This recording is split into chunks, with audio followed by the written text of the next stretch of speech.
Now, continue to talking about the conflict of cultures. I love this next subject we're going to talk about. It's called the Harlem Renaissance, Harlem, New York, and the Renaissance means rebirth or renewal. During the early 19th, 20th century, Black Americans fled the South, no doubt. I can completely understand why they would do that, and they ended up going to large American cities like Detroit, Philadelphia, Chicago, and in particular, they come to New York City. Now, what emerged from Harlem, which is one of the areas of New York City, was a huge, incredible burst of literature, of writing, of poetry, of stage productions, and of course of music. This became known as the Harlem Renaissance. Let me play this quick video for you, talking a little bit more about what the Harlem Renaissance was.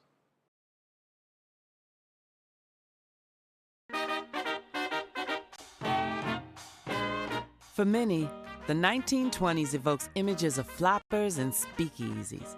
But for one group of Americans, the decade was also one of rebirth. It was known as the Harlem Renaissance. For the first time, African American writers, artists, and musicians won renown for their contributions to world culture. Their goal? To find outlets for group expression and self-determination as a means of achieving equality and civil rights. When World War I broke out, American factories experienced a shortage of workers. Many Black Americans living in the South saw this as their chance for a better life. They migrated in droves to northern cities, such as Chicago, Detroit, and New York. The New York City neighborhood of Harlem, in particular, attracted a large number of African American artists and intellectuals. It wasn't long before Harlem became the epicenter of an artistic explosion. Works produced during the Harlem Renaissance appealed not just to blacks, but crossed over to white audiences as well. The musical Shuffle Along, written by and starring African Americans, became a smash hit on Broadway. "'Cause I'm just wild about Harry, and Harry's wild about me." Langston Hughes was among the period's most famous writers. Known for his folksy humor, he was nicknamed the O. Henry of Harlem.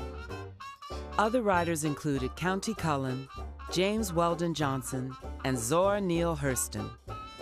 Great artists also emerged on the Harlem scene, such as Aaron Douglas and Augusta Savage, who opened her own studio and taught sculpture to other African Americans. And then there were jazz legends, among them Duke Ellington, Bessie Smith, and Cab Calloway.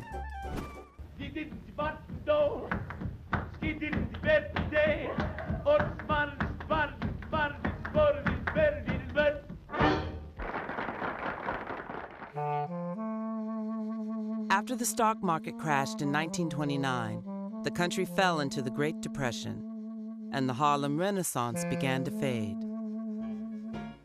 But by then, the movement had already forged a path for future generations and ushered in a new era in American culture and politics. Now, in addition to the Harlem Renaissance, or actually speaking of the Harlem Renaissance, I want to talk about jazz music.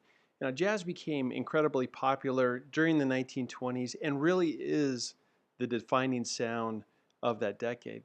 There was some aversion to it, some resistance to it by conservatives who viewed it as having sexual overtones, but then parents usually don't like their kids' type of music anyway, so there you go. The best nightclubs in the world to hear jazz music were found in New York City, and these were ones like the famous Cotton Club. There was also radio stations that played and recording studios in New York City. So this is really, as far as jazz music, New York as well as Louisiana, in New Orleans, in Louisiana, were the places where you could hear great live jazz music. So there you go, jazz music, part of the Harlem Renaissance.